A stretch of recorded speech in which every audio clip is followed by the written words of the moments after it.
Vote চুৰি কৰি কংগ্ৰেছ কেনেকৈ শাসনত আছিল, বহু বছৰ শাসনত আছিল। এই ভিডিঅ'টো লাষ্টলৈকে চালে আপোনালোকে গম পাব। मैं चुनौती देती हूं, एक सही चुनाव लड़ लें, बैलेट पे लड़ लें, तो ये खुद जानते हैं कि कभी नहीं जीत पाएंगे। এতিয়া বেলেট বাকচৰ কথা কৈছে। এই কংগ্ৰেছে ইভিএম মেচিন আনিছিল আৰু বহু বছৰ ভোট চুৰি কৰি কৰি শাসন চলাইছিল আৰু সেই সময়ত সাংবিধানিক যিবিলাক অধিকাৰ আছিল সেইবিলাক সকলোবিলাক জলাঞ্জলি দি এইসকলে শাসন চলাইছিল। এই ভিডিঅ'টো চাওকচোন, তেতিয়াই গম পাব যে ইহঁতি কিমান অত্যাচাৰী আছিল। প্ৰথম ভোট চুৰি তেওঁলোকে কৰিছিলে যেতিয়া দেশৰ প্ৰথম প্ৰধানমন্ত্ৰীৰ কথা চলিছিলে।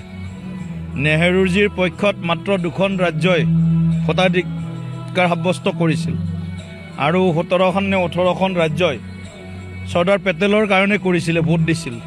সেই সময়তে তেওঁলোকে ভোট চুৰি কৰি জৱাহৰলাল নেহৰুক প্ৰধানমন্ত্ৰী পাতিছিলে। ইন্দিৰা গান্ধী ডাঙৰীয়ানীয়ে 1975 চনৰ যিটো ইমাৰ্জেঞ্চি লগাইছিল আপোনালোকে সকলোৱে জানে।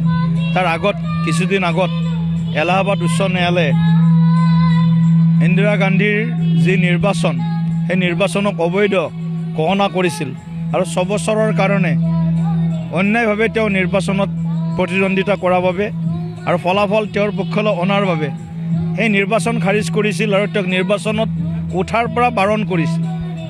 গতিকে কংগ্ৰেছে সময়ে সময়ে ভোট চুৰি কৰিছে, সময়ে সময়ে কংগ্ৰেছে দেশৰ সংবিধানক অলুণ্ঠিত কৰিছে, সময়ে সময়ে জনতাৰ দ্বাৰা নিৰ্বাচিত চৰকাৰ 100তকৈ ওপৰ অধিক সময় অধিকবাৰ আৰ্টিকল 356 ভাৰতবৰ্ষৰ সংবিধানৰ 356 ধাৰাৰ জৰিয়তে ৰাষ্ট্ৰপতি শাসন জাৰি কৰি ৰাইজে নিৰ্বাচিত কৰা চৰকাৰ এখনক তেওঁলোকে বৰখাস্ত কৰিছে। सबसे पहले वोट चोरी को जन्म देने वाला, वोट चोरी को इजाद करने वाला accidental uncle of the nation Pandit Jawaharlal Nehru था, जिसने 1946 में जब वोट हुआ था कि भैया प्रधानमंत्री कौन बनेगा, तो उसमें मेरे ख्याल से 14 में से 12-13 लोग ने तो सरदार वल्लभ भाई पटेल को चुना था। गांधी जी के तुम करके तुम बन गए प्रधानमंत्री। ये सबसे पहली वोट चोरी थी। इंदिरा गांधी को 1971 में तो भैया इलाहाबाद हाई कोर्ट ने रंगे हाथों पकड़ा था। इन्होंने क्या किया, लात मार के संविधान को, और अब बन गई इलाहाबाद हाई कोर्ट को लात मार के इमरजेंसी लगा दी। वो वोट चोरी नहीं थी।